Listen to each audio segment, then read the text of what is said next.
কেমন আছেন? হ্যাঁ, ভালো আছি। অনেকদিন আগে তো এখানে একটা অ্যাক্সিডেন্ট হয়েছিল। আসলে এটা তো দোকান ঠিক আছে, আপনাদের পেটের দায় করতে হয়। এখানে কি আর কোথাও জায়গা নাই? জায়গা নেই স্যার। এখানে কষ্ট করে তারা করে, কিন্তু অনেক দিন আগে এখানে তাদের উপরে একটা অ্যাক্সিডেন্ট হয়েছিল। এখানে কি অ্যাক্সিডেন্ট হয়েছিল? ওই জায়গা নিচে, এখানে অ্যাক্সিডেন্ট হয় না। তারপরেও আপনাদের এখানে থাকাটা একদম রিস্কের মধ্যে পড়ে, যেহেতু এখানে ট্রাক গাড়ি অনেক সময় নামে এবং আপনাদের উপরে গাড়িটা চলে আসতে পারে।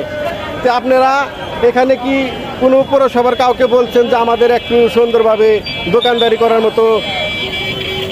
হ্যাঁ, এটাও বলা হয়েছে, মেলা বহুত প্রতিনিধি আছে, কিন্তু কাম হয় না। আমি দাদার সাথে কথা বলি, আপনাদের কোনো ব্যবস্থা হয় না? কাউকে বলছেন?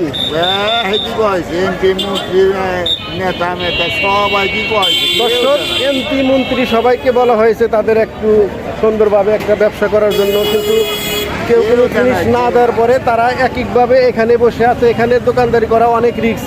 মুরব্বী যে এখানে দোকানদারি করেন, কেমন লাগে? একটু ভয় ভয় লাগে না যে গাড়ি ঘোড়া আসলে একটু ক্ষতি হবে?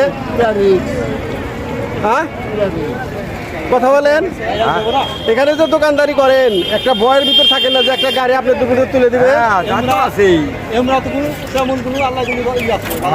তেমন কিছু হয় না, ওই খালি গড়ানি ওই বলে গেছে। ধন্যবাদ আপনাদেরকে এরকম সুন্দরভাবে দোকানদারি করার পর। তারপরেও একটু সুন্দরভাবে দেখবেন, গাড়ি ঘোড়া দেখলে আপনারা সতর্ক থাকবেন। ধন্যবাদ। রাস্তা এখান দিয়ে নিচ দিকে আমাদের মার্কেটের ভিতরে আসতে হয়। এই সাইডেই তাদের দোকান দেখাচ্ছে আপনাদের, একদম রিস্কের ভিতর থাকে। মানে দোকানটা এমনভাবে, মানে একটা গাড়ি ব্রেক ফেল এবং উল্টা গেলে, একটা গুতা লাগলে তাদের উপরে তারা হয়তো ক্ষতিগ্রস্ত হতে পারে। আমি ভিডিওটা আপনাদের দেখালাম। যদি ভালো লাগে অবশ্যই বেশি বেশি শেয়ার করবেন। ধন্যবাদ।